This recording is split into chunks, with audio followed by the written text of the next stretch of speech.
నేను అనలేదయా నిన్న వాళ్ళు ఏదో రాంగ్ తోటి మెసేజ్ తోటి స్పీడ్లో పోయింది కానీ రాజకీయంలో రిటైర్మెంట్ ఉండదు.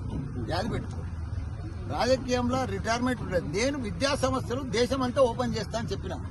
రాజకీయంలో నువ్వు ఒక ఆయన అడిగిండు, విలేకరు తమ్ముడు అడిగిండు ఏంటంటే నువ్వు బీజేపీలోకి పోతావా తెలుగుదేశంలో పోతావా అని అడిగితే నేను ఏ దేశంలో పోను ఏ పార్టీలో పోను, నేను ఇంకా నాకు 3 ఏళ్ళు ఉంది 73 సంవత్సరాలు ఉంది అని చెప్పిన. జపాన్లో రిటైర్మెంట్ లేదు, నాకు కూడా రిటైర్మెంట్ లేదు.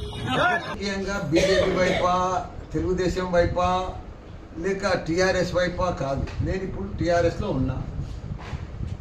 నేను ఇప్పుడు ఏ వైపు చూసేటట్టు కూడా లేను. ఇప్పుడు నాకు కూడా 73 సంవత్సరాలు అయింది. ఇంకా ఏ వైపు చూడవలసిన అవసరం ఏముంది? ఇప్పుడు నేను ఎంపీ అయినా మినిస్టర్ అయినా మళ్ళీ ఇప్పుడు ఎమ్మెల్యే అయినా ఇంకా 3 ఏళ్ళు ఉంటా. నేను రాజకీయమే వద్దనుకుంటున్నా. ప్రజలకు సేవ చేసి మంచి కాలేజీలు యూనివర్సిటీలు నడిపిస్తామని అనుకుంటున్నా. నేను అనలేదయా నిన్న వాళ్ళు ఏదో రాంగ్ తోటి మెసేజ్ తోటి స్పీడ్లో పోయింది కానీ రాజకీయంలో రిటైర్మెంట్ ఉండదు. యాది పెట్టుకో, రాజకీయంలో రిటైర్మెంట్ ఉండదు. నేను విద్యా సంస్థలు దేశమంతా ఓపెన్ చేస్తా అని చెప్పిన. రాజకీయంలో నువ్వు ఒక ఆయన అడిగిండు, విలేకరు తమ్ముడు అడిగిండు ఏంటంటే నువ్వు బీజేపీలోకి పోతావా తెలుగుదేశంలో పోతావా అని అడిగితే నేను ఏ దేశంలో పోను ఏ పార్టీలో పోను, నేను ఇంకా నాకు 3 ఏళ్ళు ఉంది 73 సంవత్సరాలు ఉంది అని చెప్పిన. జపాన్లో రిటైర్మెంట్ లేదు, నాకు కూడా రిటైర్మెంట్ లేదు. రాజకీయంగా బీజేపీ వైపా తెలుగుదేశం వైపా లేక టీఆర్ఎస్ వైపా కాదు. నేను ఇప్పుడు టీఆర్ఎస్లో ఉన్నా.